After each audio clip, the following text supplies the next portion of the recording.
Hello guys, magandang araw sa inyo. It's me again, Jimmy's Mix.tv. Sa araw na ito guys, mag-welding tayo, no? Mayroon tayong customer or kakilala na iniwan yung e-bike niya. Kasi yun nga, may damage, malapit na maputol yung sa nubila, yung sa harapan. Yan ang problema minsan sa e-bike, yung mga stock pa kasi yan, hindi niya na pa-welding nung nakaraang taon. Kaya ito, dinala niya ngayon, pa-welding niya kasi yun nga, delikado, malapit na maputol. Yan naman talagang minsan sa e-bike, hindi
ito yung sa mga baguhan.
darkness guys, automatic mo siya. Pag ilagay mo siya sa yung mag-welding ka, pag hindi naka-spark yung rod, maliwanag ang tingin mo sa labas, hindi siya madilim. Pero pag magka-umpisa ka na ng welding, magiging dark po siya.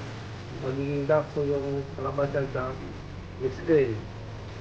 Kaya nga, napakaganda ito guys. Tapos, talagang parang helmet siya eh. Ito rin natin siya ganyan.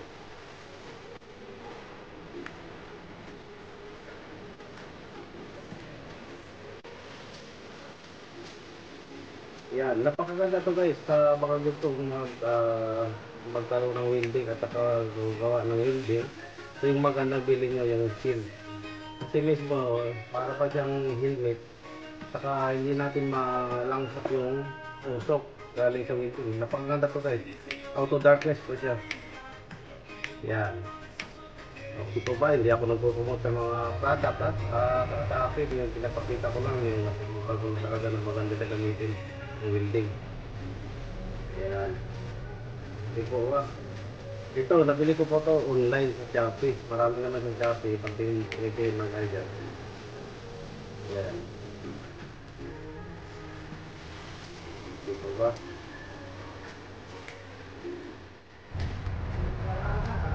Okay guys, hanggang dito na lang po. Subscribe naman po hanggang sa sunod na ulit na video. Maraming salamat po. Ulit po po, ito po is Mix.tv. Subscribe naman po kayo.